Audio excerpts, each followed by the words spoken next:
Welcome back. कल हमने जो टॉपिक स्टार्ट किया था वो था फाइनेंशियल स्टेटमेंट एनालिसिस। हमने उसका मीनिंग समझा था, इंटरप्रिटेशन एनालिसिस का डिफरेंस समझा था, और क्यों फाइनेंशियल स्टेटमेंट एनालिसिस जरूरी है, किस तरह से this is part of accounting and किस तरह से this helps the stakeholders which are involve, which are interested in the financial statement of the company.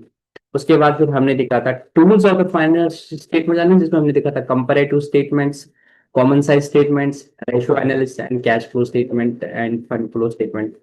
उसमें हमने कंपैरेटिव स्टेटमेंट्स देखा था, जिसमें हमने ये देखा था कि आप कुछ नहीं करते हो, जैसे 2 साल की बैलेंस शीट से उनको कंपेयर करते हैं, डिफरेंस निकालते हैं एब्सोल्यूट वैल्यूज में। ये इस साल अगर 4 लाख के करंट एसेट थे, लास्ट ईयर कितने थे, लास्ट ईयर के सपोज इस साल 5 लाख है, लास्ट ईयर 4 लाख है, फिर आप एब्सोल्यूट वैल्यूज में बोलते हो कि 1 लाख का इंक्रीज हो गया, फिर आप परसेंटेज फॉर्म में बोलते हो कि कितना परसेंटेज इंक्रीज होगा। उस तरह से तुम ईयर ऑन ईयर बेसिस पे क्या कर सकते हो, एक डिसीजन मतलब इंटरप्रिटेशन कर सकते हो, एनालाइज कर सकते हो कि भाई इतना करंट एसेट्स बढ़ गई, इतनी करंट लाइबिलिटीज बढ़ गई है, शेयर कैपिटल इतने से कम हो गई, ये इतने से बढ़ गया। तो थोड़ा आपको आइडिया मिलेगा कंपनी किस डायरेक्शन में जा रही है। और यही चीज जब आप ईयर ऑन ईयर बेस पे करते हो तो आपको और एक क्लैरिटी मिल जाती है, सेल्स का कितना ग्रोथ हो रहा है, ये सब चीजें आपको देखने को मिलती है। This was comparative financial statements. अब जो दूसरा है उसको हम बोलते हैं कॉमन साइज स्टेटमेंट। किसी को पता है कॉमन साइज स्टेटमेंट में क्या होता है?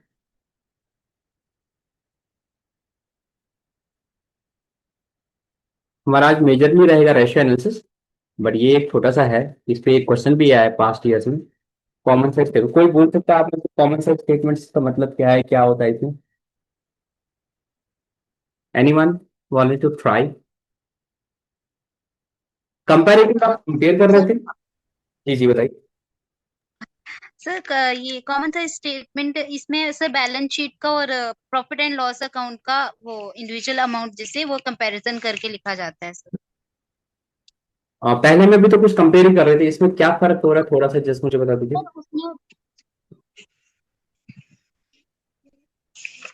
पहले में भी तो मोमेंट कंपेयर कर रहे थे ना, चाहे कॉमन कंपैरेटिव बैलेंस शीट बनाना या कंपैरेटिव पीएनएल, वहां पे तो आइटम्स को कंपेयर कर रहे थे।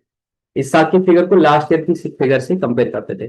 कॉमन साइज में क्या होता है, एक बेस लिया जाता है कॉमन साइज, एक कॉमन साइज लिया जाता है, और उसी के साथ बैलेंस शीट की जितनी बाकी आइटम्स है उनको उसमें लिया जाता है कि how much percentage is this thing to that of that base.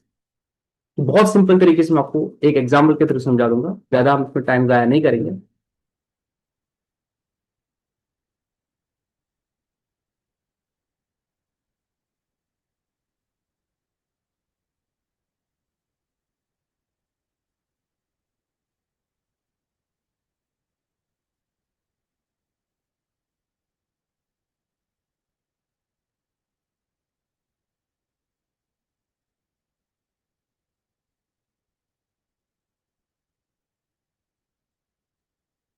Suppose this your balance sheet particulars 31/3/2014, 31/3/2023।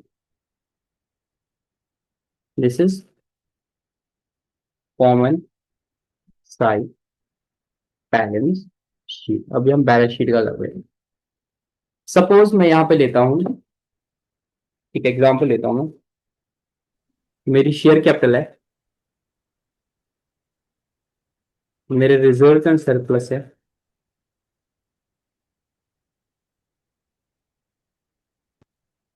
मेरे ट्रेड पेबल है। ठीक है?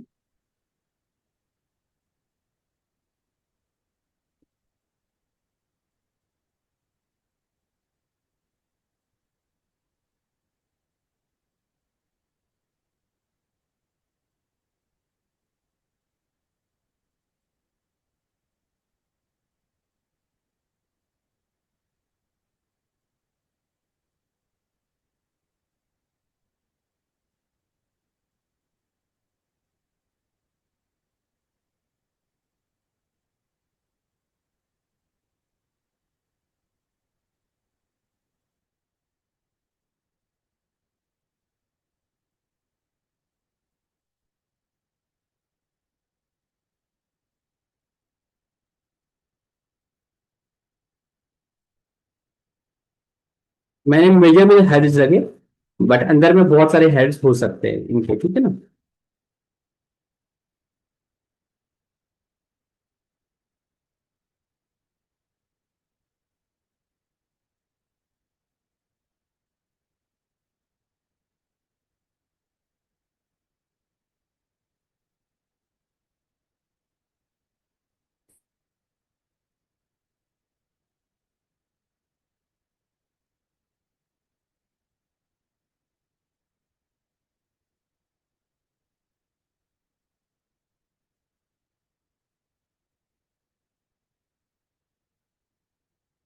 ठीक है, ये तो बैलेंस शीट है आपकी लास्ट ईयर की, इस साल की, ठीक है।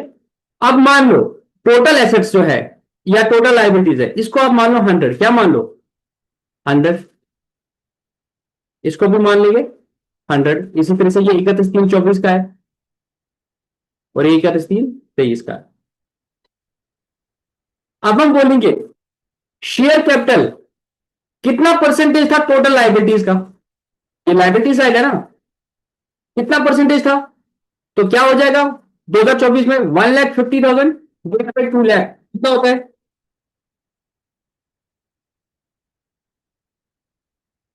कितना होता है,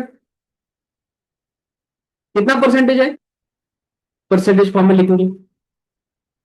तो इसमें हम क्या करते हैं, एक कॉमन साइज लेते हैं, सपोज टोटल एसेट्स का लेंगे 100, टोटल लाइबिलिटीज का लेंगे 100, फिर बोलेंगे जो इंडिविजुअल आइटम्स है बैलेंस शीट में वो टोटल लाइबिलिटीज का कितना है। अगर शेयर कैपिटल 1,50,000 है और टोटल आपकी 2 लाख है, तो आप क्या बोलोगे, share capital comprise of 75% of the equity and liability, reserve and surplus 30,000 divide by 2 lakh कितना होता है,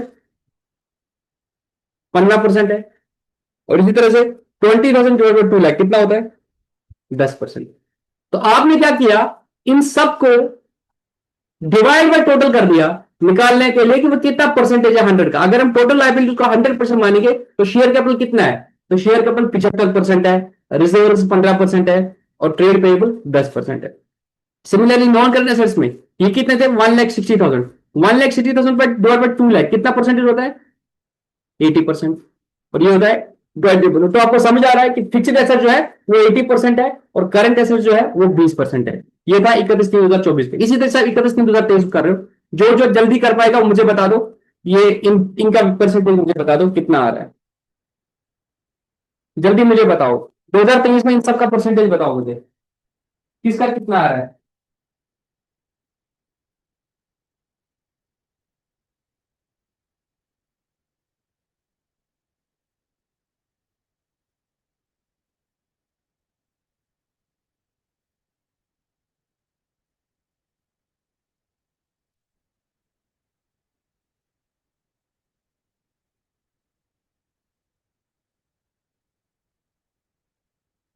जी, किसने किया, कितना आएगा, 1,20,000 डिवाइड बाई 1,90,000 कितना हुआ,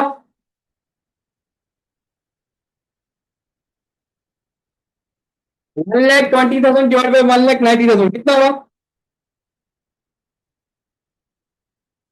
63.16%। 30,000 डिवाइड बाय 1,90,000 कितना हुआ, 15.79%। और 40,000 डिवाइड बाय 1,90,000 कितना हुआ, 21.05%। इसी तरह से 1,30,000 डिवाइड बाय 1,90,000 कितना हुआ, मुझे बताओ, 1,30,000 डिवाइड बाय 1,90,000 कितना हुआ,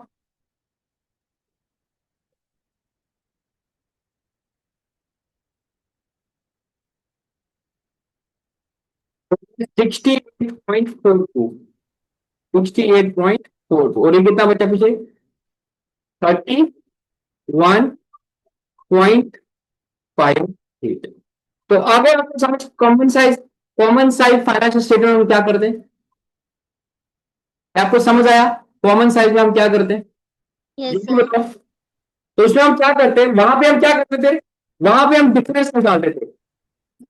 कंपेरेटिव में हम क्या करते थे सर, कंपेरेटिव में हम इन दो का डिफरेंस निकालते थे, भाई 30,000 बन गया, फिर उसको परसेंटेज बोलते थे। तो वहां पे हम बोलते थे, कंपेयर करते थे कि इस साल कितना बढ़ा। यहाँ पे हम कंपेयर नहीं करते, यहाँ पे इस साल वाले को भी हम परसेंटेज फॉर्म में लाते हैं 100 के, उस साल वाले को भी 100% लाते हैं।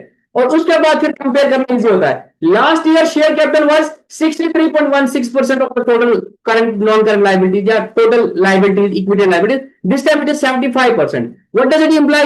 It implies the share capital has increased. It implies the owners funds have increased. It implies that owners अपना पैसा और बिजनेस में लगा रहे हैं। रिजर्व भी अपेरेंटली फर्क नहीं पड़ रहा टोटल से, बट प्रपोर्शन में पड़ रहा है। और लाइबिलिटी जो है वो कम होगी। लास्ट ईयर 21% थी लाइबिलिटीज, इस बार 10%। इट मीन क्या है, बिजनेस में लोग अपना पैसा लगा रहे हैं, बाकियों को पे कर रहे हैं। तो इट मीन ये कंपनी कहां पे जा रही है, ये डेट फ्री कंपनी में जा रही है, which is a good indication for the company as well other stakeholders. तो भाई ये कंपनी जो है it's going to be good company because it's going to be debt free. तो कल को कोई इंप्लीकेशन नहीं हो जाएगी लोन्स लाइबिलिटीज के इंटरेस्ट और सब को पे करने की, किसी की क्लेम की।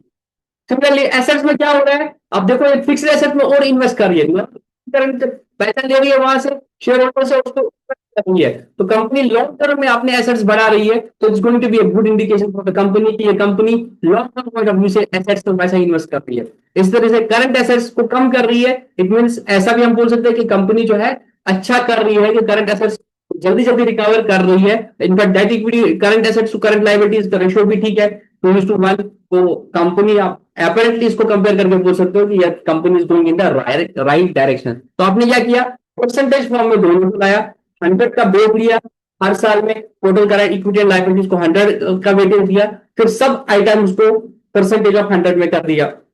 सिमिलरली नॉन करंट अनकरंट लायबिलिटी में जितने भी ये सारी चीजें उनको 100 के परसेंट में लाया कि कितना ये बनता है, और उस तरह से आप फिर उसको कंपेयर कर सकते हो। This is what is called common size finance statement. अब आपको क्वेश्चन क्या आ सकता है एग्जाम में कि कॉमन साइज फाइनेंस स्टेटमेंट आप क्या करते हो, कॉमन साइज में क्या करते हैं, बेस लेते हैं उसको परसेंटेज फॉर्म में कर लेते हैं। ठीक है, इसमें हमें ज्यादा और टाइम नहीं लेना है। अगर आप में से किसी को कोई डाउट है, ये मैंने कॉमन साइज बैलेंस शीट बताया, इसी तरीके से हम कॉमन साइज पीएनएल बनाते हैं। अब कॉमन साइज पीएनएल में हम लोग क्या करते हैं, बहुत आसान है, कुछ मुश्किल नहीं है। मैं आपको एग्जाम्पल दे देता हूँ अगेन, जिस तरह से ये कर दिया हमने। अब वो पीएनएल है, तो मैंने पीएनएल का फॉर्मेट आपको बताया था, how we make it in that company that. ठीक है, अगेन लेंगे ये फिगर 31/3/24, 31/3/23, तो ये परसेंटेज फॉर्म आएगा 31/3/24 का और 31/3/23 का। Suppose I will take revenue from operation, revenue from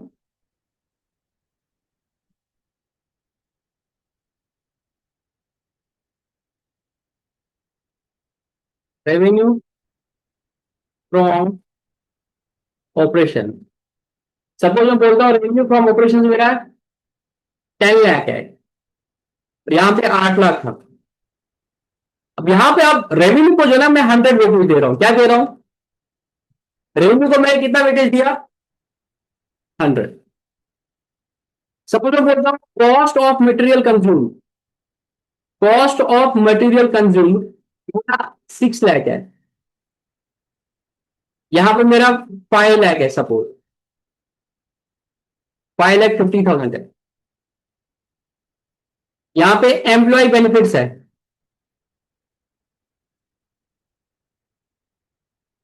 2 lakh है, यहां पे 1.5 लाख है। यहां पे फिर आपका नेट प्रॉफिट है। बहुत सारी चीजें हो सकती है, मैं मोटा मोटी जो चीजें हैं वो बोल सकता हूँ। चलो तो 8 लाख, तो यहाँ पे आपको 2 लाख का प्रॉफिट हुआ। यहाँ पे आपको कितना प्रॉफिट हुआ, 60/5 60/7, यहाँ पे आपको 1 लाख का प्रॉफिट हुआ। ठीक है, अब मुझे बताओ यहां पे 10 लाख की सेल पे 6 लाख का कॉस्ट ऑफ मटेरियल कंज्यूम था, तो cost of material consume percentage था सर, 60% था सेल्स का।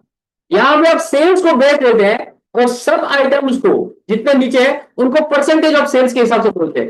यहां पे कॉस्ट ऑफ मटेरियल कंज्यूम 60% था, और यहां पे कितना था, 5.5 लाख डिवाइड बाय 8 लाख, कितना होता है जल्दी बताओ, कैलकुलेटर छोटे आना के ना, 5.5 लाख डिवाइड बाई 8 लाख कितना होता है, 68.75%। क्या समझ आ रहा है कि इस साल जो है कंपनी ने कॉस्ट ऑफ गुड सोल्ड कम कर दिया है। इट मीन कंपनी ने अपनी एफिशिएंसी बढ़ा दी है। पहले इनका क्या था, अगर इसमें मैं यहाँ पे जीपी बोलूंगा, अगर बीच में यहाँ पे ग्रॉस प्रॉफिट भी निकाल दूंगा, हालांकि इसमें नहीं निकालते हैं, तो आप बोलते हैं लास्ट ईयर ग्रॉस प्रॉफिट कितना था, 4 लाख। तो कितना था 40% जीपी का। इस साल जीपी कितना है, इस साल जीपी 31.25% है। तो आप क्या बोलो, ग्रॉस प्रॉफिट मार्जिन खुल गया। सेल्स माइनस कॉस्ट प्राइस जो है, लास्ट ईयर ज्यादा था मार्जिन, इस साल मार्जिन कम है, क्योंकि last year cost of good sold ज्यादा था। 68% वाइज योर कॉस्ट, इस साल वो 60% है। तो आपने आपने एफिशिएंसी बढ़ा दी है, आपने अपना जीपी मार्जिन जो है वो बढ़ा दिया। तो ये अच्छी चीज मानी जाएगी या खराब चीज मानी जाएगी? ये अच्छी चीज मानी जाएगी कि लास्ट टाइम आपका 68.75% खर्चा था उस पर, कॉस्ट ऑफ गुड्स सोल्ड। इस साल वो खर्चा सिर्फ 60% है। तो आपको इस साल चीजें सस्ती तैयार हो गई, तो आपने एफिशिएंटली काम किया। मैं तो मॉड्यूल कंज्यूम, सपोज आप उसको डिटेल में बना रहे हो, तो हर आइटम को आप कंपेयर करोगे सेल के साथ, ये खर्चा कितना, ये खर्चा कितना है। Employee benefit expense, last year salary जो एम्प्लॉयज की थी वो 20% थी सेल्स का। इस साल कितना है, 1.5 लाख डिवाइड बाई 8 लाख, मतलब इस साल 20% है। Last year it was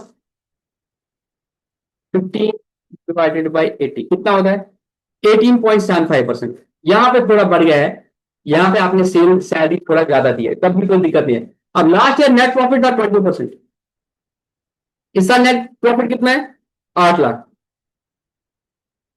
1 lakh है।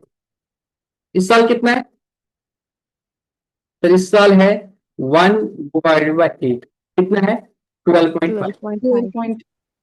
तो इससे आप कंपेयर कर पाते, यहां पे आपने क्या किया, सेल्स को बेस लिया 100 और बाकी सब आइटम जो पीएनएल के थे उनको परसेंटेज ऑफ सेल्स किया। तो इससे आपको देखो क्या पता चल रही है, लास्ट ईयर 68% जो था आपके खर्चे थे के जीपी के कंटेक्स में। तो आपका लास्ट ईयर जीपी 31.25% था। इस साल आपने अच्छे ऑपरेशन की, आपका कॉस्ट जो 68.75 होता था वो रिड्यूस होकर 60 हो गया, और आपका जीपी मार्जिन जो है 40% हो गया। उसमें आपकी सैलरी जो थे 20% गई, तब भी आपने 20% प्रॉफिट कमाया सेल्स का। तो your net profit margin is 20%। Last year 12.5%। अब कंपनी क्या देख रहा हो, इंप्रूव हो गई। लास्ट ईयर वो सेल्स का 12.5% ही बचा पा रही थी प्रॉफिट, इस साल वो बढ़ के 20% हो गया। You are able to analyse कि company is going in the right direction. तो इसमें हम क्या करते हैं, कॉमन साइज में आप बेस लेते हो कुछ, और सब चीजों को उसकी बेस में लाते हो। जहां तक बैलेंस शीट की बात है, वहां पे आप टोटल इक्विटी और लाइबिलिटीज का टोटल होता है, उसको बेस करके 100 लेते हो, और बाकी सब इक्विटी और लाइबिलिटीज के रेस्पेक्टिव आइटम्स को percentage of that equity and liabilities कर लेते हो। एसेट साइड में आप टोटल एसेट का 100 दे देते हो, और नॉन करंट एसेट आइटम जितने भी उसमें आइटम्स आ रहे हैं उन सबको परसेंटेज ऑफ उसमें करते हैं। जहां तक पीएनएल की बात है, वहां पे आप क्या करते हो, रेवेन्यू को 100% देते हो, बाकी सब जितने भी नीचे आइटम आ जाएंगे उनको परसेंटेज ऑफ रेवेन्यू कर लेते हो, और आपको लास्ट में पता चल जाता है कि भाई कहाँ पे खर्चे बढ़ रहे हैं, कहाँ पे कम हो रहे हैं, वहां पे आप फोकस कर सकते हो। जैसे यहाँ पे आप इंक्रीज हो गया हमारे पास, तो दिस इज गुड इंडिकेशन। और इस तरह से बाकी में भी आप कंपेयर कर सकते हो। समझ आया?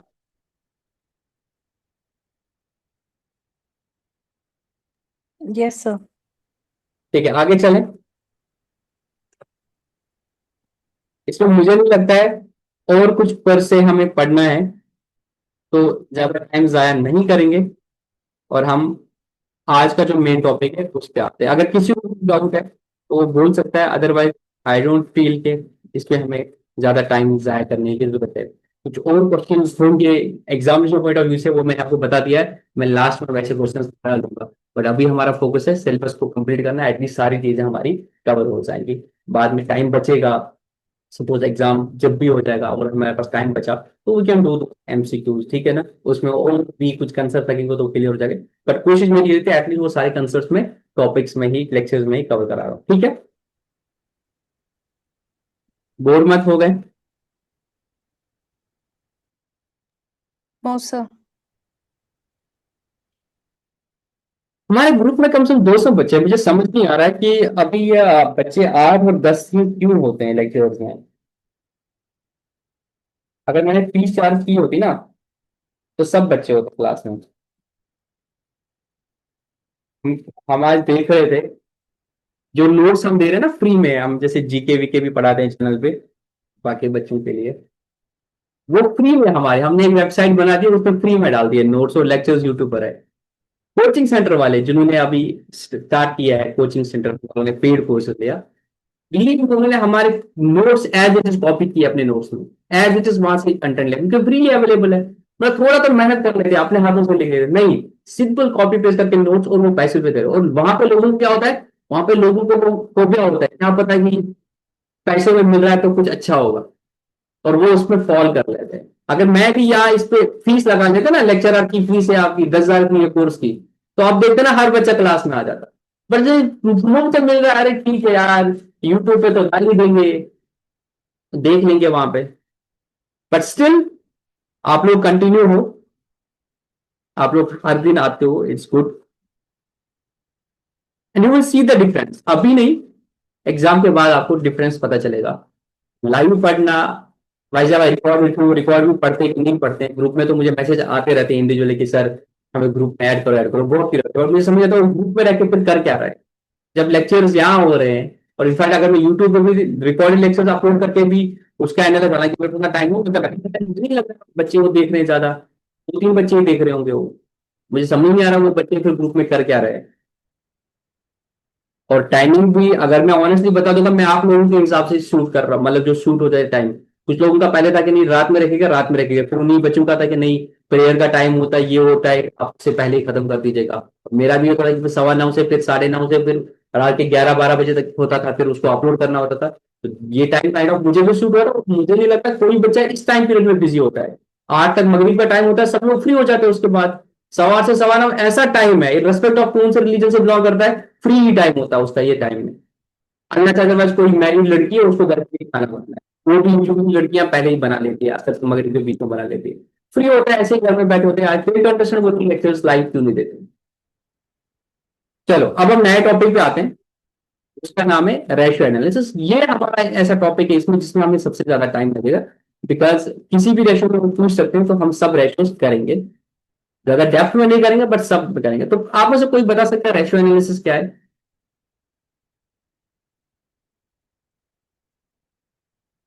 जल्दी जल्दी।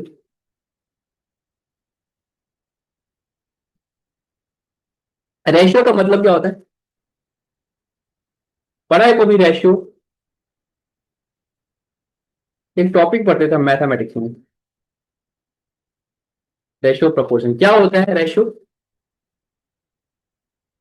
सर ये दो वेरिएबल्स के बीच के रिलेशनशिप होती है। अगर दो नंबर है एक्स और वाई, इनके बीच में हम रिलेशन निकालते हैं, उसको हम सिंपली रेशियो बोलते हैं। और जब यही चीज अकाउंटिंग नंबर में निकाला जाता है उसको अकाउंटिंग रेशियो बोला जाता है। तो अब इसके थ्रू हम एनालिसिस करते हैं, हमें वही सीखना है किस तरह से अकाउंटिंग डाटा में थ्रू दीज रेशियोज हम एनालिसिस कर पाते हैं। तो बेसिकली बहुत सिंपल है, दो नंबर्स के बीच में आपने मैथमेटिकल रिलेशनशिप निकालना है, और उसको हम यूजुअली दिखाते हैं that is the coefficient of these numbers. जो इन दो नंबर्स का कोएफिशिएंट होता है, न्यूमरेटर डिवाइड बाय डिनोमिनेटर, एक नंबर को न्यूमरेटर में रखते हैं, दूसरे नंबर को डिनोमिनेटर देखते हैं। जिसके कंटेक्स्ट में आपने देखना होता है उसको डिनोमिनेटर रखते हैं, जिसको देखना होता है कि वो उसका कितना परसेंटेज है उसको हम न्यूमरेटर में डिनोमिनेटर में रखते हैं, और जिसको देखना होता है उसको न्यूमरेटर में रखते हैं।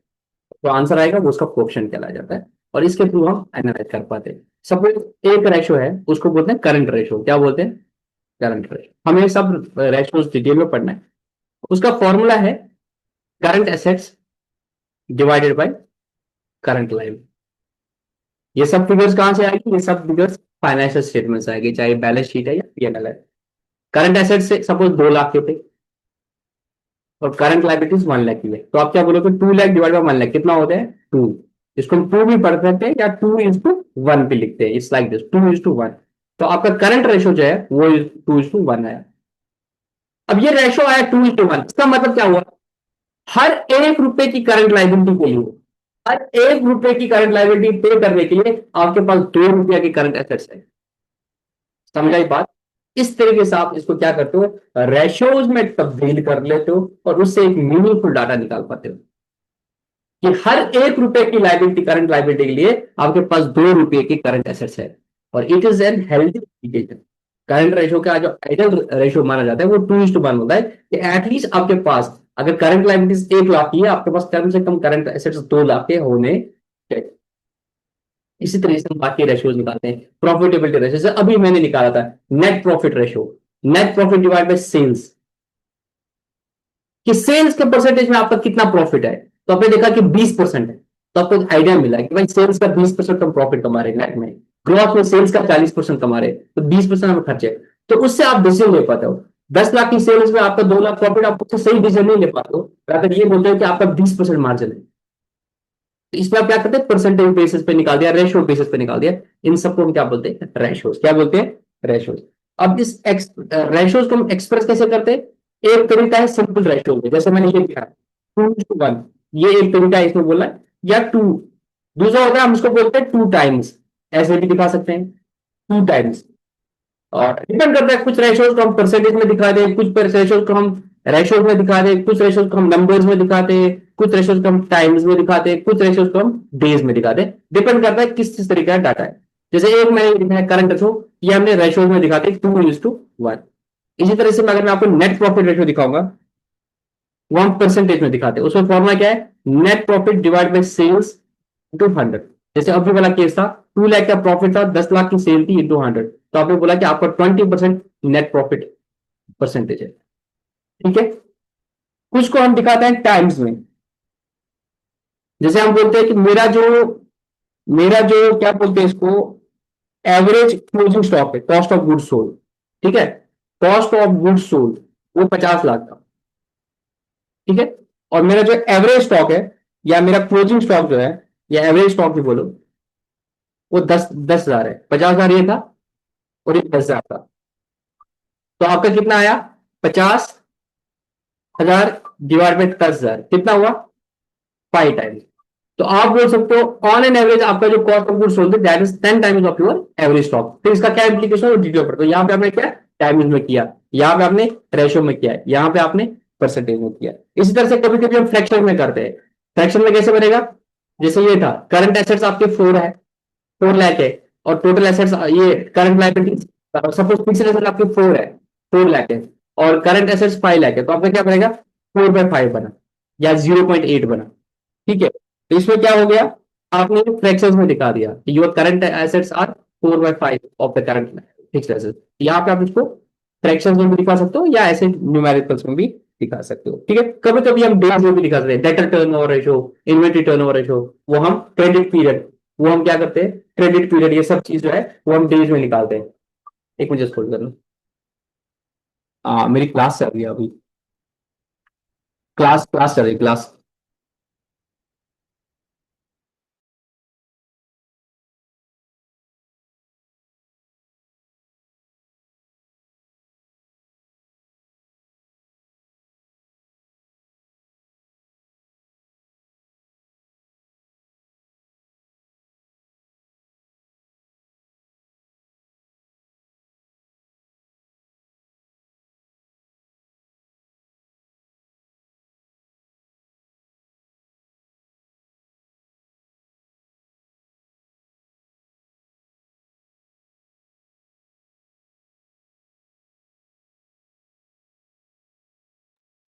सॉरी, एक कॉल आया था जो लेना था मुझे। ठीक है, यहां तक आप लोगों को समझ आ रहा है। Yes sir. ठीक है, बाकी जो फायदे वायदे हैं उस पर कुछ जाने की जरूरत तो नहीं है ज्यादा। अब हम टाइप्स ऑफ रेशियोज पढ़ेंगे। 4 तरह के होते हैं। नंबर 1 इज, कोई बता सकता है, उनको बोलते हैं लिक्विडिटी रेशियो। क्या बोलते हैं, liquidity, दूसरा कोई बोल सकता है क्या है, solvency, solvency. Good, solvency ratio, profitability, solvency ratios. Equity ratio, third बोला था प्रॉफिटेबिलिटी, और फोर्थ, सर एक्टिविटी रेशियो, वो अंदर में आ जाता है, मैं ब्रॉड हेडिंग की बात करता हूँ, it's called efficiency ratio. efficiency, अच्छा, अब डिटेल, इनको डिटेल में पढ़ना, liquidity ratio solvency ratio detail में पढ़ेंगे, प्रॉफिटेबिलिटी डिटेल में पढ़ेंगे, एफिशिएंसी डिटेल में। पहले ब्रॉड क्वेश्चन, लिक्विडिटी रेशियो क्या लगता है आपको, क्या होता होगा, इसमें क्या देखते होंगे, लिक्विडिटी का मतलब क्या होता है। सर जी जो जल्दी कैश में कन्वर्ट हो जाते हैं, जैसे एसेट्स, करंट एसेट्स हो गए सर, नहीं जैसे नहीं, इस इन रेशियोज में हम क्या देखते होंगे, to know the liquidity, to know the position of liquidity in a firm, मतलब in a organization, कि कितनी जल्दी जब हम इन रेशोज की बात करते हैं कि शॉर्ट टर्म पीरियड में लाइक कितनी जल्दी इनके पास वो कैश अवेलेबल है, मतलब बेसिकली हम क्या देखते हैं इस केस में, हम शॉर्ट टर्म फाइनेंशियल पोजीशन देखते हैं, कंपनी की शॉर्ट टर्म फाइनेंशियल पोजीशन बोलो या शॉर्ट टर्म सॉल्वेंसी है कि नहीं, मतलब नियर टाइम में अगर इनके पास क्राइसिस आ जाएगा तो whether they will be able to मतलब पे द लाइबिलिटीज जो इनकी करंट लाइबिलिटीज है, तो इसमें हम short term financial stability of the company देखते हैं। तो इसमें हम क्या देखते हैं, जो लिक्विडिटी देखते हैं कि शॉर्ट टर्म में कंपनी के पास उतने पैसे हैं क्या कि वो अपने जो शॉर्ट टर्म लाइबिलिटीज है, करंट लाइबिलिटीज वो पे कर पाएगी कि नहीं कर पाएगी, तो उनको बोलते हैं लिक्विडिटी रेशियो। डिटेल में हम पढ़ेंगे क्या क्या आता है, अभी उतना याद ही रखना है, बस स्टिल थोड़ा सा होता है। इसमें आता है आपका करंट एसेट रेशियो आता है, करंट रेशियो आता है और लिक्विड रेशियो आता है, ठीक है, उसको डिटेल में पढ़ेंगे। सॉल्वेंसी, लिक्विडिटी शॉर्ट टर्म के लिए है और सॉल्वेंसी क्या है, लॉन्ग लॉन्ग टर्म। टर्म के लिए, लॉन्ग टर्म फाइनेंस होते हैं। तो लॉन्ग टर्म में कंपनी के पास कितने पैसे होंगे कि ये अपने डेट को पे कर पाएगी। आपको पता है मैं अभी लोन ले रहा हूँ, ले रहा हूँ, बाद में जब इसका मोरेटोरियम पीरियड खत्म होगा और मुझे पे करना पड़ेगा, तो मैं आज की डेट में देखूंगा कि भाई मेरा डेट इक्विटी रेशियो कितना है, मेरा डेट सर्विस कवरेज रेशियो कितना है, कि मैं उतना प्रॉफिट कमा पाऊंगा कि मैं डेट पे जो इंटरेस्ट आएगा तो वो पे कर पाऊंगा नहीं पाऊंगा। तो ये इसमें हम देखते हैं कंपनी की लॉन्ग टर्म प्रॉफिटेबिलिटी कैसी, सॉरी लॉन्ग टर्म सॉल्वेंसी कैसी है, कि लॉन्ग टर्म में वो अपने जो टर्म लोन है ये सब है इनको पे कर पाएगी कि नहीं कर पाएगी, ठीक है। इसमें डेट इक्विटी रेशियो आता है, कैपिटल गियरिंग रेशियो आता है, ठीक है। उसके बाद आता है एफिशिएंसी रेशियो, कि कंपनी कितना एफिशिएंसी काम करते हैं, कंपनी कितना एफिशिएंटली काम करती है। इसमें देखते हैं इन्वेंटरी टर्नओवर रेशियो इसका कितना है, डेटर टर्नओवर रेशियो कितना है, फिक्स्ड टर्नओवर मतलब कितना जल्दी ये इन्वेंटरी जो है ना कन्वर्ट करती है सेल्स में। ऐसा तो इन्वेंटरी पाइल अप होती है तो हम देखते हैं एवरेज स्टॉक कितना है और सेल्स कितना है, एवरेज स्टॉक कितना है, पर्स कितना है, कि कितना जल्दी जल्दी वो सेल करती है। जितना जैसे पर्स का मैंने अभी देखा था 5 टाइम्स था, मतलब अगर एवरेज स्टॉक 10,000 था, अभी जो मैंने दिखा था एग्जाम्पल 10,000 था एवरेज स्टॉक और कॉस्ट था 50,000, 5 बार ऐसा हुआ है, स्टॉक आया बेचा, स्टॉक आया बेचा, स्टॉक आया बेचा, 5 बार ऐसा हुआ है। जितना स्टॉक टर्नओवर रेशियो ज्यादा होगा that is good for the company, कि जल्दी जल्दी ये माल को बेच पाती है। अगर स्टॉक टर्नओवर रेशियो कम है, पता चला कि 10 लाख का माल दुकान में है और सेल भी 10 लाख की, पता चला कि भाई इसका माल तो बिक ही नहीं रहा है, पूरा साल पड़ा रहता है माल, तो स्टॉक टर्नओवर रेशियो जो है ये दिखाता है एफिशिएंसी, जितना डेटर टर्नओवर कितना जल्दी डेटर में कन्वर्ट होता है और जल्दी जल्दी पे होता है, कि डेटर से कितना पैसा आया भाई, एवरेज डेटर कितना रहता है आपके पास। तो गिव यू आइडिया कि कंपनी ऐसा तो नहीं है उधार में बेच रही है माल और कस्टमर से ले ही नहीं पा रही है पैसा। तो that gives an idea of how efficient the company is working. The more the stock turn ratio, the more the debt turn ratio, more is the efficiency of the firm. उसके बाद देखते हैं प्रॉफिटेबिलिटी रेशियो। प्रॉफिटेबिलिटी रेशियो में आप क्या देखते हैं basically कि कंपनी की प्रॉफिटेबिलिटी कहते हैं, जैसे अभी मैंने नेट प्रॉफिट रेशियो देखा, ग्रॉस प्रॉफिट रेशियो देखा, तो इसमें वही देखते हैं कंपनी की प्रॉफिटेबिलिटी कैसी है, ठीक है। समझा? Yes sir. ठीक है। सर ये जो रैशोस है ना 4 टाइप के, क्या ये इन्वेस्टर्स के लिए मतलब बेनिफिशियल, चारों के चारों टाइप के रैशोस, मतलब जब सपोज कोई इन्वेस्ट करना चाहता है किसी कंपनी में, क्या वो फिर ये चारों के चारों रैशोस कंसिडरेशन में लेता है, तब जाके मतलब उसको पता चलता है कि आइडियली मतलब आइडियली आइडियली तो है कि बंदा होलिस्टिकली चीजों को देखे, बट अगेन डिपेंड करता है कौन कैसे देखता है चीजों को लेके, ठीक है। और ये अगर आप, मैं आपको दूसरी चीज बताऊं, ये सारे इंटरलिंक होते हैं, ठीक है। ओके। मैं ऐसे बताता हूँ, अगर मैं इन्वेस्टर फॉर द टाइम, मैं बैंक वाला हूँ, ठीक है, मुझे मेरे पास ये फर्म आ गई बैंक लोन के लिए कि मुझे टर्म लोन, तो मेरा सबसे ज्यादा फोकस किस पे रहेगा, सबसे ज्यादा फोकस इस पे रहेगा सॉल्वेंसी रेशियो पे। Solvency long term ratio. Being the lender, मैं लॉन्ग टर्म में देखूंगा कि भाई इसके पास जो है, ऐसा तो नहीं है डेट इक्विटी रेशियो बहुत खराब है कि 10 लाख का डेट और इक्विटी 2 लाख की है, तो मुझे वो इंडिकेशन अगर है डेट इक्विटी रेशियो बहुत ज्यादा है ना, क्वार्टरली बोलता है डेट इक्विटी रेशियो 2:1 होना चाहिए, मतलब ठीक है अगर 1 लाख का शेयर कैपिटल है, 2 लाख का लोन होना है, उससे ज्यादा नहीं होना चाहिए। तो मेरे लिए ये कंसर्न होगा कि भाई लॉन्ग टर्म में। मेरा दूसरा कंसर्न होगा डेट सर्विस कवरेज रेशियो, कि ये कितना प्रॉफिट कमा पाती है, तो मेरे लिए प्रॉफिटेबिलिटी भी एक पॉइंट बनेगा, इसका कितना प्रॉफिट बन रहा है, ताकि उस प्रॉफिट में मेरा इंटरेस्ट भी निकल जाए कल को। अच्छा सर। सर फॉर एग्जांपल अगर शेयर होल्डर्स होंगे तो हाँ, उनके लिए कौन सा रैशो कंसिडरेशन में शेयर होल्डर के लिए मैं जो सब इंटरलिंक्ड होते हैं, मेजरली तो वो प्रॉफिटेबिलिटी भी देखेगा, वो प्रॉफिटेबिलिटी सबसे ज्यादा उसका फर्स्ट कंसर्न रहेगा कि कंपनी कितना प्रॉफिट कमा रही है, बट स्टिल क्योंकि शेयर होल्डर अल्टीमेटली लॉस वो बियर करेगा, अल्टीमेट लॉस बियर करेगा। तो he will analyse the company from the holistic point of view. Okay sir. क्योंकि भाई उसकी सॉल्वेंसी होगी, लिक्विडिटी होगी, तभी तो वो मुझे डिविडेंड भी दे पाएगा। मेरा कंसर्न तो प्रॉफिटेबिलिटी ठीक है, पता चला कंपनी प्रॉफिट कमा पा रही है, बट प्रॉफिट कैसे कमाती है? सारा जो पैसा है वो उधार में सेल कर रही है। प्रॉफिट तो बढ़ेगा बट पैसा आ नहीं रहा है ना। जी। तो मेरे लिए एफिशिएंसी रेशियोज भी इंपॉर्टेंट हो जाएंगे, मेरे लिए लिक्विडिटी रेशियोज भी इंपॉर्टेंट हो जाएंगे, मेरे लिए सॉल्वेंसी रेशियोज भी हो जाएंगे। कि भाई प्रॉफिट कमा रही है बट उधार में माल बेच रही है, अकाउंटिंग के हिसाब से वो बोलेगा एक्रूअल कंसर्न फॉलो हो गया, रेवेन्यू रिकॉग्निशन तो कर दिया, डेटर से पैसा आ ही नहीं रहा है, तो मैं उस कंपनी में थोड़ी पैसा लगाऊंगा। तो शेयर होल्डर होलिस्टिकली देखेगा, but still depends on the particular person कि वो क्या चीजें, उसके लिए क्या कंसर्न है। जैसे हम जमीन लेते हैं तो कोई एक एंगल से देखता है, कोई दूसरे एंगल से देखता है, लेनी सबको जमीन है, लेनी सबको प्रॉपर्टी है, पर हर कोई अपने अपने एंगल से देखता है कि उसके लिए ज्यादा क्या है, वो क्या रिस्क को इग्नोर कर सकता है, क्या रिस्क उसके लिए इंपॉर्टेंट है।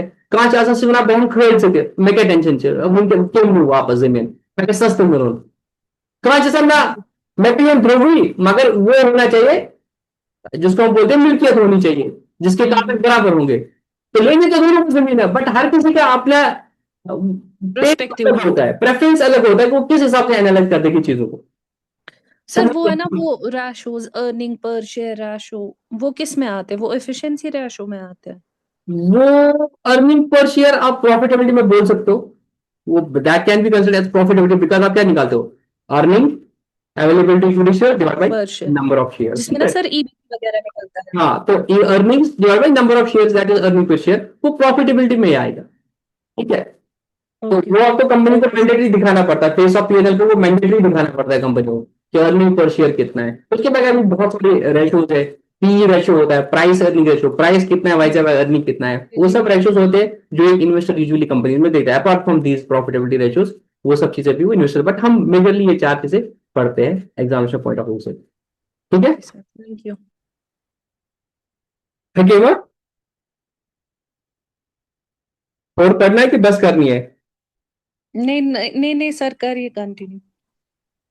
क्योंकि जितना हम जल्दी जल्दी इन चीजों को करेंगे ना, उतना हमारे लिए अच्छा है।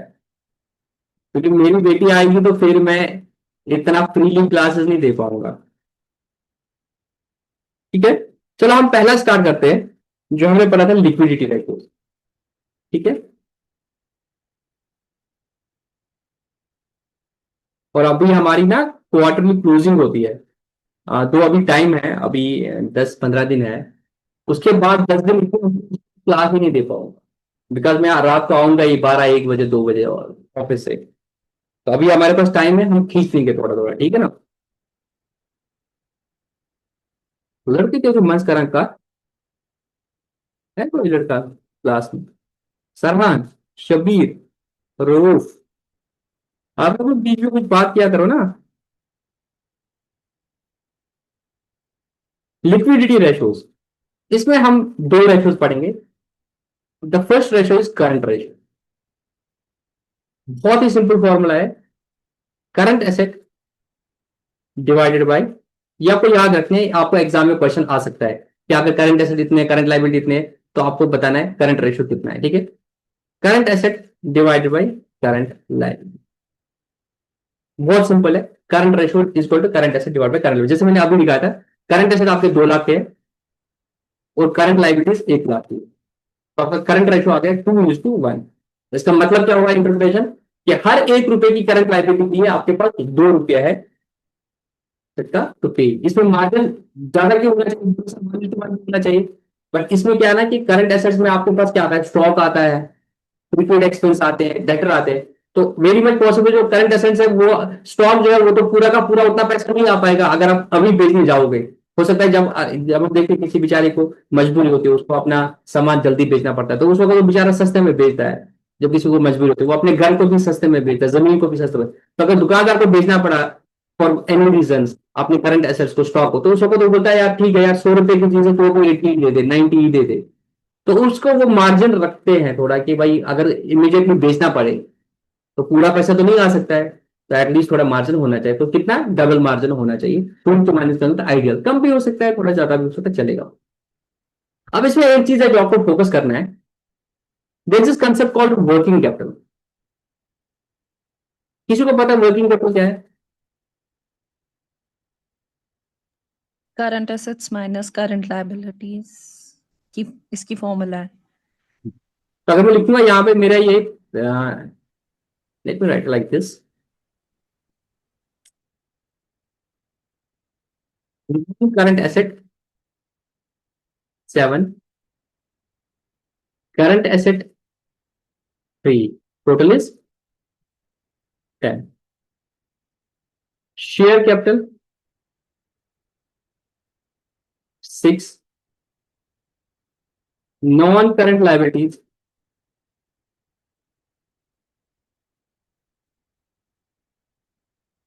2, करंट लायबिलिटीज 2, टोटल इज 10. अब देखो इसको समझो अच्छे से, ये जो है इक्विटी प्लस लायबिलिटीज है और ये एसेट्स है, ये दो जो है ना, ये दो है, इनको बोलते हैं सोर्स ऑफ फंड्स। क्या बोलते हैं? उनको हम बोलते हैं सोर्सेज ऑफ फंड। और ये पैसा कहां लगा है? This is called appropriation of fund. क्या बोलते हैं? पैसा आया बिजनेस में, कहां से आया? शेयर कैपिटल जो है, मालिक जो है, उनका पैसा लगा है 6 लाख रुपया। जो लॉन्ग टर्म लाइबिलिटीज है उनका पैसा लगा है 2 लाख रुपया, बैंक का, बाकी सब चीज का। और जो क्रेडिटर वैल्यूज है उनका पैसा लगा है 2 लाख। तो इस बिजनेस में 10 लाख का पैसा लगा है, 6 लाख मालिकों का लगा है, 2 लाख बैंक का लगा है और 2 लाख क्रेडिटर्स का लगा है। ये पैसा कहां लगा है? 7 लाख फिक्स्ड एसेट पे लगा है और करंट एसेट में 3 लाख लगा है। ठीक है, अब अगर आप देखोगे, ये करंट एसेट है, ये करंट लायबिलिटी है। करंट एसेट में क्या आता है आपको पता है? हमने देखा था उस दिन फॉर्मेट शेड्यूल 3। करंट एसेट में क्या आता है? इन्वेंट्री आता है आपका, जो स्टॉक बोलते हैं, आपके डेटर आते हैं, आपके other non current current asset आते हैं, शॉर्ट टर्म इन्वेस्टमेंट आती है, अदर करंट एसेट, ये सब आपके क्या आते हैं? करंट एसेट्स में। करंट लायबिलिटीज में आपके क्रेडिटर्स है, जिनको हम ट्रेड पेबल्स बोलते हैं, शॉर्ट टर्म प्रोविजंस बोलते हैं, other other short term liabilities बोलते हैं, शॉर्ट टर्म बोरोइंग्स होती हैं। अब अगर देखोगे वर्किंग कैपिटल, ये तो फिक्स्ड पैसा लगा है ना, यहाँ पे ये फिक्स्ड है। जो डे टू डे एक्टिविटीज में आपका पैसा लगा है वो कितना लगा है? वो सर 3 लाख लगा है, करंट एसेट में 3 लाख है, बट इसमें से 2 लाख तो क्रेडिटर का लगा हुआ है। 3 लाख तो है करंट एसेट्स में, डे टू डे एक्टिविटीज के 3 लाख रुपया है, यहाँ पे 3 लाख रुपया लगा हुआ है, बट इसमें से 2 लाख तो क्रेडिटर का लगा है। बाकी कितना लगा है? बाकी कैपिटल एम्प्लॉयड करंट एसेट्स में कितना है? Net net capital employed in current assets कितना है? वो 1 लाख है। क्या करंट एसेट 3 लाख है, तो आप बोलोगे वर्किंग्स में, ऑपरेशंस में, डे टू डे ऑपरेशंस के लिए मेरे पास 3 लाख रुपया लगा हुआ बिजनेस में, पर उसमें से 2 लाख तो क्रेडिटर्स का ही है, 2 लाख तो क्रेडिटर्स का ही है, 2 लाख तो करंट लाइबिलिटीज का ही है। तो नेट बिजनेस का कितना पैसा लगा है, लॉन्ग टर्म का कितना पैसा लगा है, या वो शेयर कैपिटल का हो या नॉन करंट लाइबिलिटीज का हो, वो हम बोलते हैं कि 1 लाख है। या ऐसा भी बोलते हैं नॉन करंट लाइबिलिटीज, आप बोलोगे सुना नॉन करंट कितना लगा है, तो मालिकों का कितना, क्या एक्चुअली ये जो है ना share capital plus non current liabilities, इसको बोलते हैं कैपिटल एम्प्लॉयड। जब हम बोलते हैं कैपिटल एम्प्लॉयड बिजनेस में, उसमें 2 चीज आती है, मालिकों का पैसा प्लस जो नॉन करंट लाइबिलिटीज, वो भी हम कैपिटल एम्प्लॉयड बोलते हैं। तो मोटा मोटा पैसा जो है, लॉन्ग टर्म पैसा कितना लगा है बिजनेस में, मालिकों का पैसा प्लस जो डेट लिया है नॉन करंट लाइबिलिटीज। तो capital employed is 8 lakh. Capital employed का कितना पैसा परसेंट करंट एसेट में लगा है? That is called working capital. Capital employed in the working asset is called working capital. तो फॉर्मूला आएगा current asset minus current liability. Logically मैंने बता दिया, करंट एसेट में 3 लाख लगा है, उसमें से 2 लाख क्रेडिटर्स का लगा है, करंट लाइबिलिटी का, तो 1 लाख ही जो है वो किस कैपिटल एम्प्लॉयड में से लगा है। What is the capital employed का फॉर्मूला? अब कैपिटल एम्प्लॉयड को निकालने का 2 तरीका है, या तो share capital plus non current liabilities add करो, ऐसे आएगा। दूसरा आपको आएगा non current asset plus current asset, that is total assets, total asset में से करंट लाइबिलिटी लेस करो। तो ये भी आपको एग्जाम में आ सकता है। देखो मैं सब चीज आपको नहीं लिखा पाऊंगा हमेशा, बट आपको इस एंगल से भी दिमाग को खोलना पड़ता है कि मैंने आपको वर्किंग कैपिटल का फॉर्मूला दिखाया, आपको क्वेश्चन में एग्जाम में कैपिटल एम्प्लॉयड का भी आ सकता है। कैपिटल एम्प्लॉयड का आएगा तो बहुत सिंपल है, कैपिटल एम्प्लॉयड का आएगा बहुत सिंपल है, अगर शेयर कैपिटल और करंट नॉन करंट लायबिलिटी है तो उन दो को ऐड करो, नहीं तो टोटल एसेट्स में से करंट लायबिलिटीज लेस कर लो। 10 - 2 इक्वल टू 8 या 6 + 2 इक्वल टू 8। अब डिपेंड करेगा कि एग्जाम में क्या क्वेश्चन डाला है, उस हिसाब से आपको सब चीजें निकालनी पड़ेगी। अब मैंने आपको क्यों बता दिया, सपोज करंट रेशो के लिए अगर क्वेश्चन ऐसे आएगा, आपको करंट रेशो निकालनी है, वर्किंग कैपिटल जो है वो 1 लाख, वर्किंग कैपिटल जो है 1 लाख है, current assets are twice the current liability. Current assets are twice the current liabilities. Calculate the current ratio. बताओ कैसे निकालोगे? आप बोलोगे करंट रेशियो का फॉर्मूला जो है equal to current asset divide by current liability. आपको करंट एसेट दिए हैं क्वेश्चन में, जल्दी बताओ।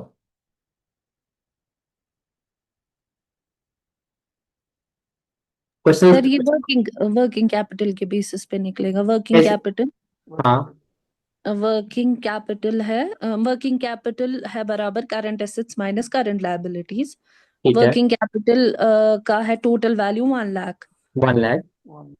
और वो निकलेगा हमें पता है ट्वाइस ऑफ करंट एसेट्स है ट्वाइस ऑफ करंट लायबिलिटीज। वो हो गया current assets 2 minus 1।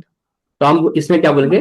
Late current liability be X X का वैल्यू हाँ और current asset is equal to 2x, 2x है ना? तो क्या निकला? 1 lakh is equal to 2x minus X. तो 1 lakh is equal to X. तो इसमें क्या निकला? It means current liability is equal to 1 lakh और current asset is equal to 2 into 1 lakh, 2 into 1 lakh। 2 lakh. अब निकालो formula, 2 lakh divided by 1 lakh equal 2:1। ठीक है, समझ आया? Yes sir. ठीक है, ये ऐसा हो सकता है कि एग्जाम में ऐसी चीज आए, तभी मैंने आपको ये वर्किंग कैपिटल वाला भी बता दिया। ठीक है,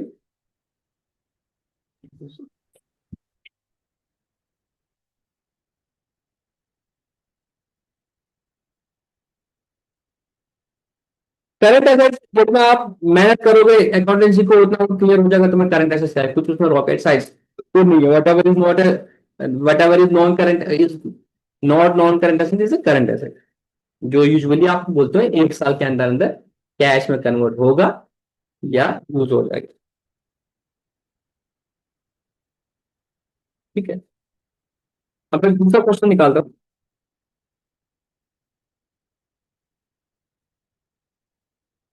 वर्किंग कैपिटल जो है मेरा 2 लाख है। मेरा ट्रेड पेबल जो है वो 50,000 है। मेरी अदर करंट लाइबिलिटीज जो है वो 1 लाख है। Calculate current ratio. बताओ कैसे करेंगे?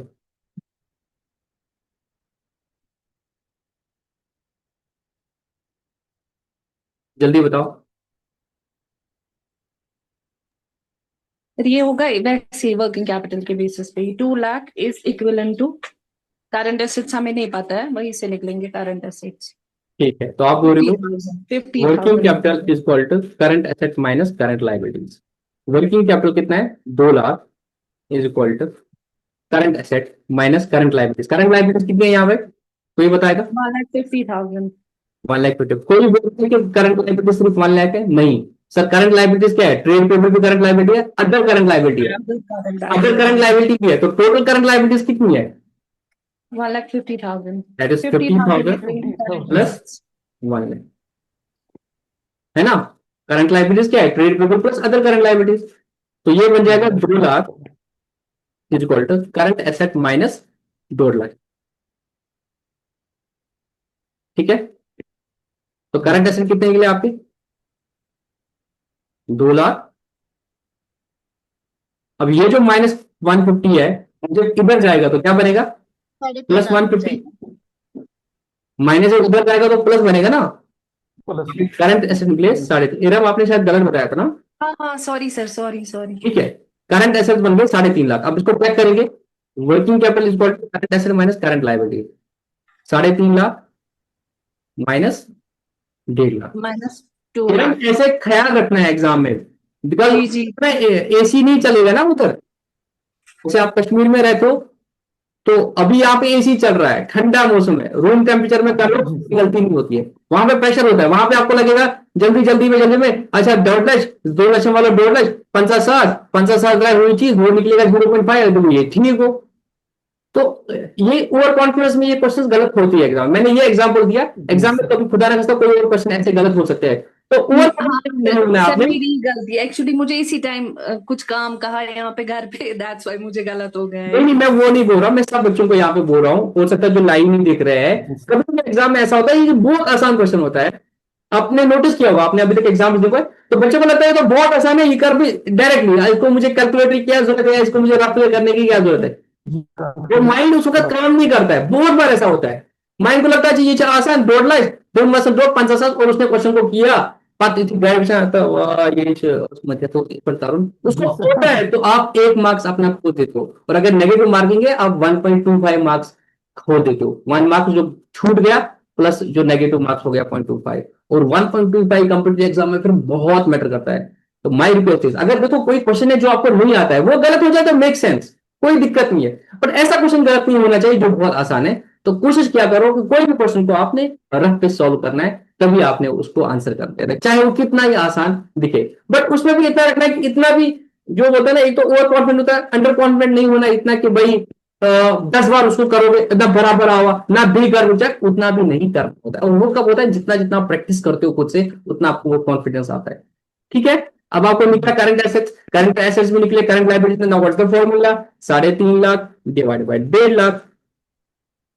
ठीक है, 2000 कैंसिल, 5 3 15 5 7 35, 7:3 आपको निकला करंट रेशियो। ठीक है, और इसको फिर फर्दर डिवाइड अगर करोगे, 3 1 3 3 2 6, तो 2.3 1 आपको निकलेगा करंट रेशियो। ठीक है, रेशियो। ठीक है यहाँ तक। अब अगर थोड़ा सा टाइम हो तो हम लिक्विड रेशियो भी करें। एक दूसरा रेशियो जो होता है लिक्विडिटी रेशियो में, लिक्विडिटी रेशियो में दो है, एक करंट रेशियो है और दूसरा है उसका नाम है लिक्विड रेशियो। नाम नोट करना, इसका नाम है लिक्विड रेशियो भी, इसका नाम है क्विक रेशियो भी, और इसका नाम है एसिड टेस्ट रेशियो भी। अच्छा, ऊपर जो मैंने करंट रेशियो बताया, उसका एक और चीज भी याद रखा, अगर एग्जाम में कब आया, क्योंकि जेके वाले कुछ भी पूछे, what is the ideal ratio for current ratio, the answer is 2:1। ये ऐसे याद रखना है। वर्किंग कैपिटल को लेकर कोई क्वेश्चन बन सकता है, ये 2 3 क्वेश्चन है जो वहां पे बन सकते हैं। लिक्विड रेशियो, क्विक रेशियो है, एसिड टेस्ट रेशियो, इसमें आप शॉर्ट टर्म लिक्विडिटी पे भी क्विक लिक्विडिटी देखते हो। मतलब करंट एसेट में जब आपने देखा था अभी, उसमें क्या आता, स्टॉक भी था, स्टॉक भी था।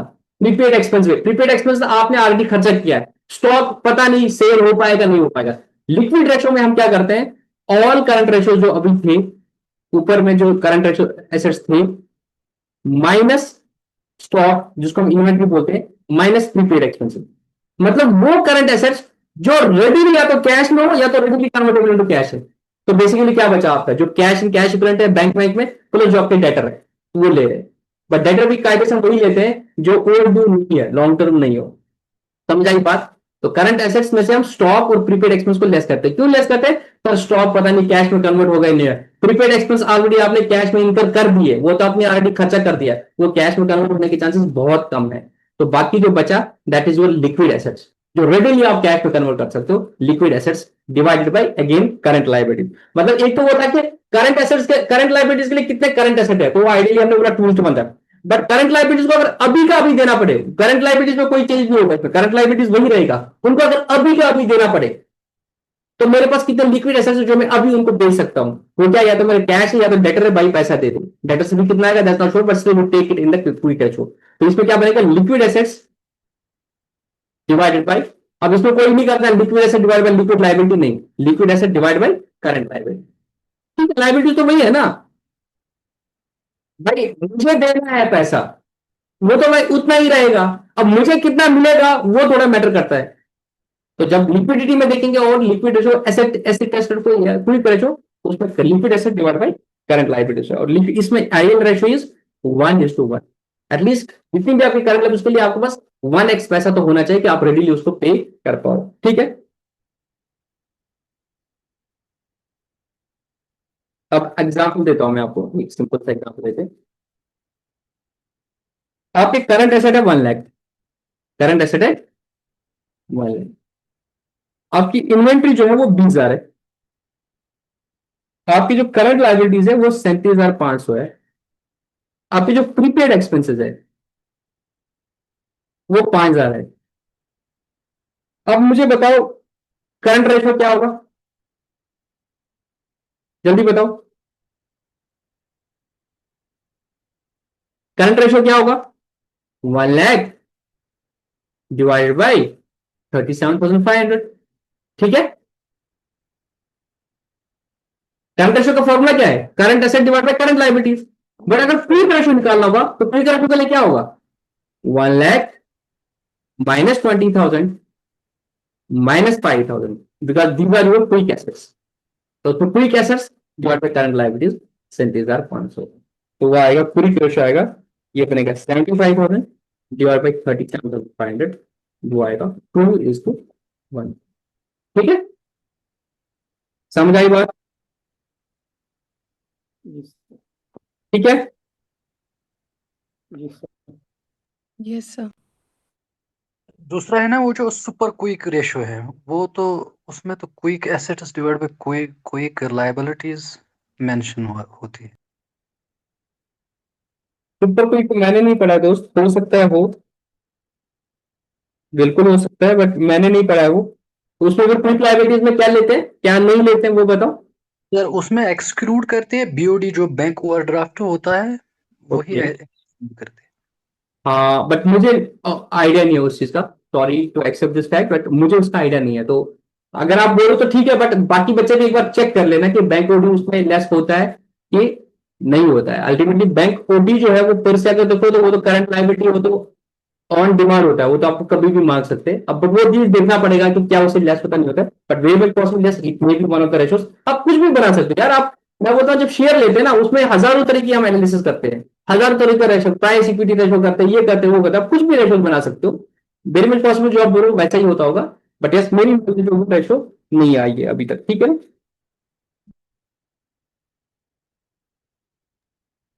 अच्छा कुछ क्वेश्चन मैं पूछूंगा, आपको बताना पड़ेगा कि इससे मेरी करंट रेशो में क्या फर्क पड़ेगा।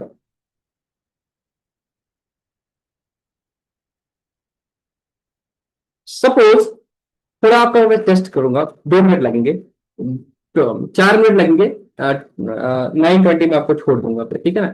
मेरी करंट रेशो है 2:1, ठीक है। अब मैं कुछ क्वेश्चन पूछूंगा, आपको जवाब देना है कि इससे इंपैक्ट क्या आएगा करंट रेशो से।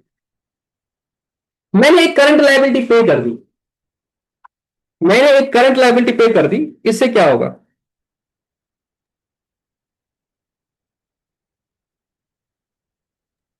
सर सर करंट रेशो में लिक्विडिटी क्या होगा? Current ratio will decrease. ये तो कम हो जाएगा। करंट रेशो कम होगा। बट ऐसी एसेट्स चीजों के लिए ना पता क्या किया था हम लोग? लायबिलिटी साइड कम तो हाँ? होगी। इस पे तो इम्पैक्ट नहीं पड़ेगा शायद, दोबारा बताओ। कि जितनी करंट लायबिलिटी डिक्रीज हुए उतने करंट एसेट्स भी हुए ना सर। रेशो में, माय रेशो में 2:1, तो क्या फर्क पड़ेगा? सर फिर फर्क नहीं पड़ेगा, सेम ही रहेगा। नहीं पड़ेगा। अब डिपेंड करता है किस परसेंटेज से कम हुआ है, अच्छा, लाइक कोई आप मुझे ट्राई कर सकता है कोई एग्जांपल लेके। ऐसी चीज में ना एक एग्जांपल लिया करो, अदरवाइज तुम लोग ना गलती करोगे। ले लो मुझे कोई लगता example ले लो। है मैग्नीट्यूड में फाइनली हो जाएगा ये डिक्रीज। जैसा डिलीट गया सर, मुझे क्यों लग रहा है बढ़ेगा? सर बढ़ेगा बढ़ेगा, क्योंकि जो डिनोमिनेटर है वो तो लेस देन न्यूमरेटर है ये। Denominator is less than numerator. अब जब डिनोमिनेटर भी थोड़ा उतने से ही कम हो जाएगा, न्यूमरेटर भी उतने से कम हो जाएगा, तो एलिमेंट्री रेशो तो बढ़ेगी ना। सिंपल, इसमें क्या करो, कोई मत चीज करो। सपोज यहां पे पकड़ लो करंट एसेट्स थे 2 लाख के, समझ लेना बात को, करंट एसेट्स थे 2 लाख के, करंट लाइबिलिटीज थी 2 लाख की, समझ लेना बात। करंट लाइबिलिटीज थी 1 लाख की, तभी तो ये 2:1 आया। अब कोई भी एग्जाम्पल ले लो, आपने करंट लाइबिलिटी पे कर दी, सपोज आपने 10,000 के डेटर पे कर दिए, या 20,000 के डेटर पे कर दिए, तो 20,000 का कैश गया आपका, जी तो 20,000 की आपकी करंट लाइबिलिटीज गई, तो अब आपकी रिवाइज फिगर कितनी बनेगी, 1,80,000 डिवाइड 1000 बाई 80,000। divided by 80 अब करो कितना निकला है,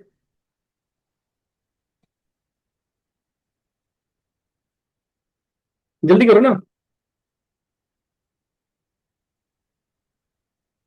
तो वही इसमें करो निकला ना। तो 2 पॉइंट प्लस निकलेगा, 2 पॉइंट हाँ वो तो समथिंग। मुझे भी पता है दोस्त, 2 पॉइंट के प्लस निकलेगा, 8 2 16। अब सर वही है ना, दोस्त, सर वही है ना, मतलब कि ये तो बढ़ गया है। 2.25 हाँ मतलब आप टाइम बचाने के लिए एग्जाम में सीधे आपको निकलेगा 2 से थोड़ा ऊपर निकलेगा, तो ये बढ़ जाएगा क्योंकि एग्जाम में टाइम बचाना होता है, पर still let's try it out here, let's try it out here.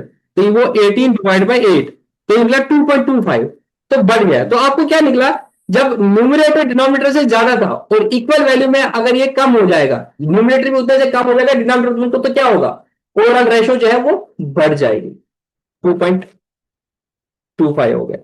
तो आपको ऐसी चीजें याद रखनी है, ये प्रैक्टिस से आ जाएगी, थोड़ा दिमाग लगा के आ जाएगी।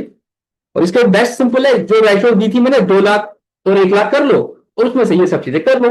दूसरा चीज पूछूं, जी सर अब मैंने, मेरी रेशो ये थी, अब मैंने गुड्स परचेज किए कैश में, अब मुझे बताओ उससे क्या फर्क पड़ेगा, जल्दी बताओ सर जल्दी कम बताओ। कम हो जाएगी सर। अनुराधा अब रेशो दिमाग कम लगाओ, होगी दिमाग लगाओ। गुड्स अगर मैंने कैश में परचेज किए तो मेरा क्या होगा, मेरा करंट एसेट एक्स से बढ़ेगा, मेरा करंट एसेट एक्स से कम हो जाएगा, सर नेट मैं लिख इम्पैक्ट रही will be zero, sir sorry net sir impact इसमें विल बी जीरो। मेरे करंट एसेट्स थे 2 लाख के, उसमें से मेरा 20,000 का कैश गया, 20,000 का स्टॉक बढ़ा, लाइबिलिटीज में तो कोई फर्क नहीं पड़ा, नो, तो इसमें क्या होगा दोस्त, there will be no impact. ठीक है। ओके सर अब अगर उल्टा होगा, मैंने उधार में परचेज किया, उसमें क्या होगा, अगर उधार में परचेज किया मैंने तो क्या होगा, लाइबिलिटीज बढ़ जाएगी लाइबिलिटीज बढ़ जाएगी, एसेट भी बढ़ जाएंगे स्टॉक 20,000 से, बढ़ जाएगा लाइबिलिटीज भी बढ़ेगी 20,000 से। अब क्या हो गया, ओवरऑल अब में डिनोमिनेटर रेशो जो है डिक्रीज होगा वो बढ़ा, एसेट भी उतने से बढ़े। अब इस केस में क्या होगा, ट्राई करो, अब क्या होगा, 22 डिवाइड बाई 12 होगा, सिंपल करो, टाइम क्यों जाया करना, 22 डिवाइड 12, अब क्या होगा, रेशो कम होगी, अब रेशो डिक्रीज होगी बिकॉज एसेट्स उस प्रपोर्शन में नहीं बढ़े, assets were twice the liabilities. The simple funda is assets were twice the liabilities. If assets have increased twice the liability, तो फाइव asset बढ़ेगा, ये liability decrease twice the ये कम हो जाएगा। बट अगर इसके पर फुलफिल होगा तो उल्टा इंपैक्ट आएगा, यहां पे assets क्या होगा, वो twice से नहीं बढ़ रहे, अगर लाइबिलिटी 1x बढ़ रही है, एसेट्स 1x से ही बढ़ रहे हैं, तो वो 2x नहीं बढ़ रहे, to be same or to increase the ratio, they should increase at 2x, but it's not happening in this case, liability भी 1x से बढ़ रही है, एसेट्स भी 1x से बढ़ रहे हैं, तो इस केस में क्या होगा, वो रेशो गिर जाएगी।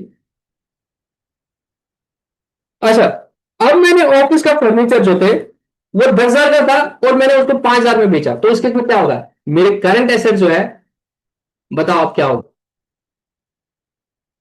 It will increase. Office furniture तो लॉन्ग टर्म है ना सर।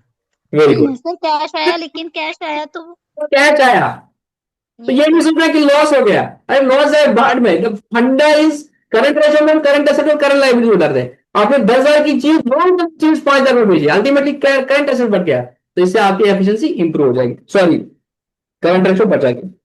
अब आपके इंक्रीज होगी गुड्स थे 11,000 के, 10,000 के, आपने उसको 15,000 में बेचा, तो क्या होगा, यहाँ पे करंट रेशो बढ़ेगी, बिकॉज वो इन्वेंट्री में 10,000 था, अब उसकी जगह इन्वेंट्री 10,000 से कम हुई, बट कैश 15,000 से आ गया, लाइबिलिटी सेम रही। अब आपने डिविडेंड पे कर दिया, डिविडेंड क्या होगा, लाइबिलिटी सेम रही, बट करंट एसेट्स आपके कम हो गए, तो रेशो गिरेगी। ठीक है, यस सर चलो इतना ही रखें आज, बाकी सॉल्वेंसी रेशो कल करेंगे। किसी का कोई डाउट अगर नहीं है तो गुड नाइट एंड अल्लाह हाफिज। No sir, thank you sir. ठीक है, कल मिलते हैं इंशाल्लाह सॉल्वेंसी रेशो के साथ।